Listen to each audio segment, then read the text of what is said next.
خير الجزاء. السؤال البعدي: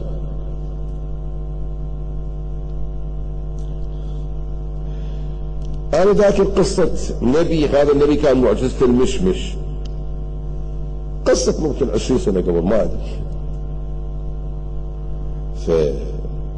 فواحد من ما أدري الإخوة والأخوات وصلتني رسالة يقول: ما هي قصة نبي المشمش؟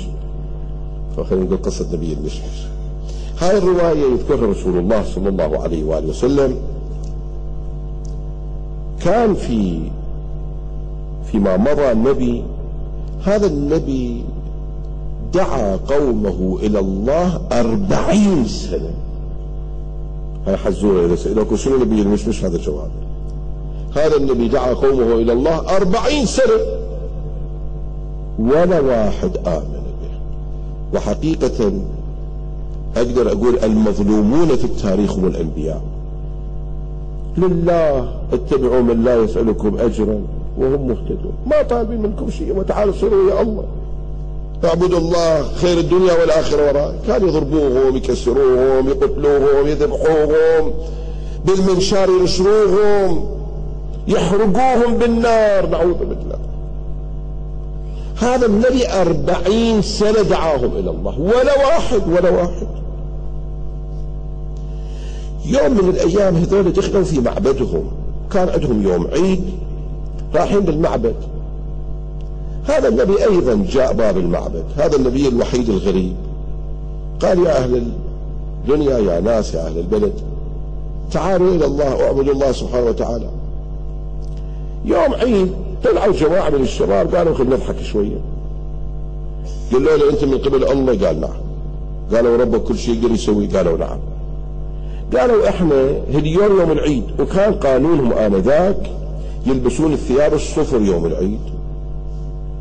قالوا: احنا لابسين ثياب صفر، اطلب من ربك اللي انت تدعي ان يعطينا اكلة صفرة، طعام اصفر،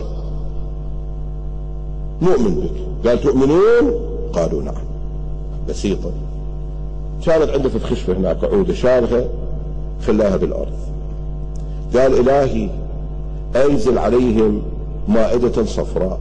بالمكان هاي العودة اورقت واخرجت طعام المشمش، الرواء عن رسول الله صلى الله عليه وسلم. طلع لهم مشمش من هذا اللي يعجبك، لاحق لذيذ، هاي طعام اصفر. بعضهم لما شافوا المعجزة بالمكان آمنوا بهذا النبي، أكلوا المشمش، أكلوه، أخذوه، بالفعل فاكهة طيبة لذيذة وفيها فوائد. بعضهم أخذوا المشمش وأكلوا المشمش، ولكن كان قرارهم العناد. قالوا: حتى إذا ناكل المشمش ما راح نؤمن، وعندنا الآلهة نعبد بالآلهة، نعوذ بالله، نؤمن بالآلهة.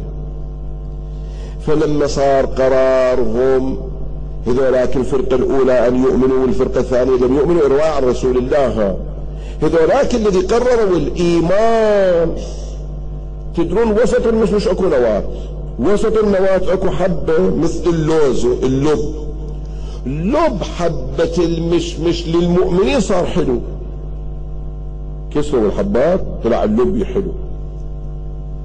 والذي قرروا أن لا يؤمنوا بهذا النبي رسول الله يقول لب الحبة مالهم طلع مر، هاي حزورة. فهذا النبي نبي المشمش الذي يسألوني، هذا كان قضيته. فآمن قومه. هي مو قضية مشمش، القضية قضية المعجزة. المعجزة يعني يعجز عنه الآخر، وهو مو شغل ساحر.